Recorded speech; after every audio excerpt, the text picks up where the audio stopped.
2,000 years has passed since Jesus commanded his disciples to go and make disciples of all nations. And many parts of the world still wait to be reached with the gospel of Jesus Christ. And today, to fulfill that command, we all need to make disciples. And when all of us join together and everybody is making disciples in their own ways, in their own places, then we will have a movement. Well, a disciple of Jesus is a person who had believed, invited, and is willing to follow, learn, and obey Jesus. This person is qualified. It doesn't matter gender, it doesn't matter age, it doesn't matter tribe, it doesn't matter race. Whoever have decided to believe and follow Jesus. Matthew 4, verse 18 is critical, and to verse 22 where Jesus called his disciples. He was walking on the Sea of Galilee and he said, "Come and follow me." Jesus did not call disciples first, "Come and do something for me." He said, "Come and follow me." That word, "come and follow me," is really inviting them into a relationship of following him. Then he said, "And I will make you fishers of men." That is now the other part of what a disciple means, is really teaching us to help others to make disciples. And so in Matthew 28, there are about 4 important themes or core commands that we see. The first is Jesus says, go. Intentionally, that we have to go to people where they are. And secondly, he says, make them to be my disciple. He didn't call people to make them to be churchgoers, make them to be Christians. He didn't say to make them to be religious people. And these people are not to become church disciples or preachers' disciples. They are supposed to be Jesus' disciples. And then the third, he said, baptize them. The issue of baptism is so important because baptism is identifying themselves with Jesus to show that they have made a decision. And then in that command, we also said, teach them to obey everything that I have commanded. Now, our teaching in most cases in the church has been about knowledge, information, doctrines, and those things. But Jesus said, teach them to obey all that I have taught. So when he said teach them to obey, we focus on obedience than just people having knowledge and information.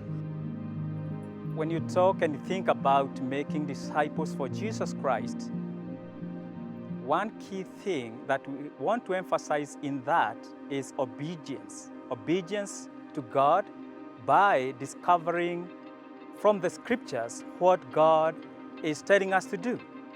So obedience-based discipleship, simply, it is helping people to obey whatever they are learning.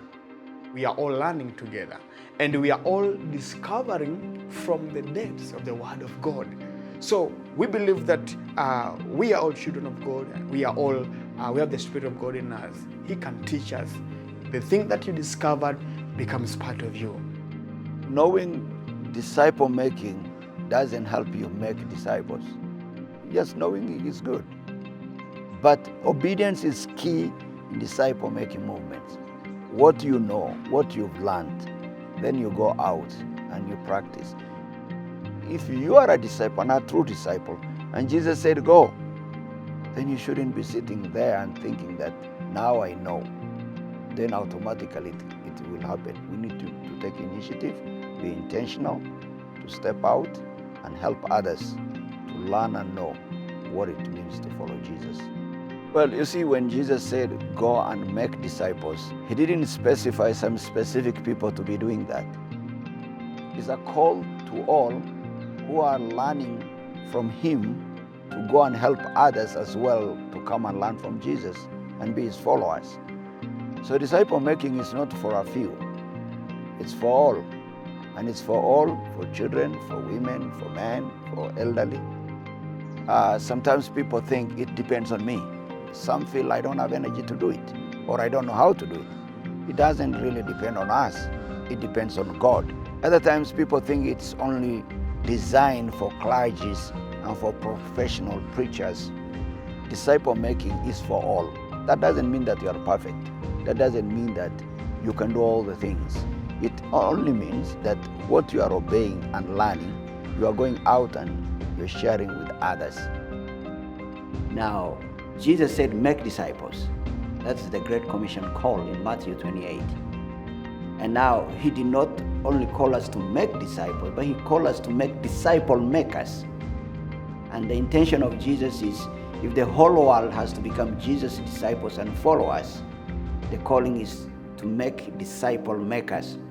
So it's not only becoming a disciple, so I'm following Jesus for myself and keep Jesus to myself.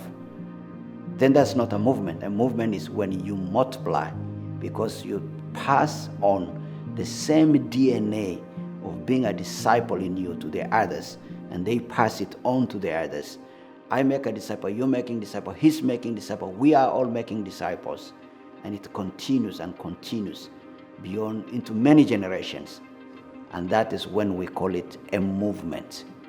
Actually, you are training disciples and leaders and disciple makers because they are the people who understand what it is to go and make disciples.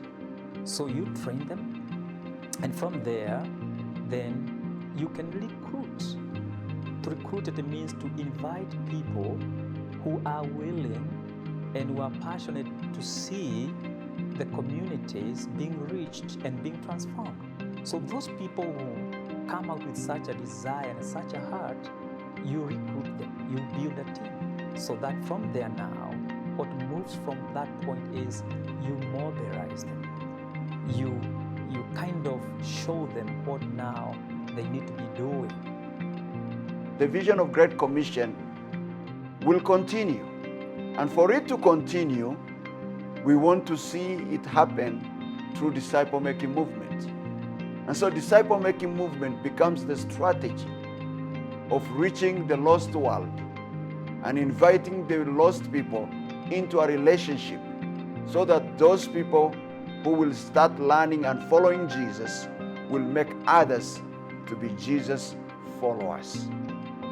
We're going to learn 6 important steps of disciple-making process. The first is prayer. Everything starts from praying and trusting God. The second is engaging with the community, and that is through access ministries or compassion ministries. You love your neighbor as you love God and engage with them so that they can be able to learn about God and become disciples. The third is to find a person of peace as you engage with the community. The fourth step is starting a discovery group where the person of peace, his families and friends will gather together around the scriptures and learn from the scriptures about God, about themselves, and learn what the Holy Spirit will tell them, and then obey as they share with their friends. The fifth is about the group becoming a gathering or a church, that this group will transition itself to a church, and a church emerges out of the group. The sixth is developing leaders from inside for movement. And these leaders will help the church to multiply, the leaders to multiply, the groups to multiply, and by having these leaders, the movement will be sustained. And these are the 6 important steps of disciple-making process that we are going to learn together in this learning experience.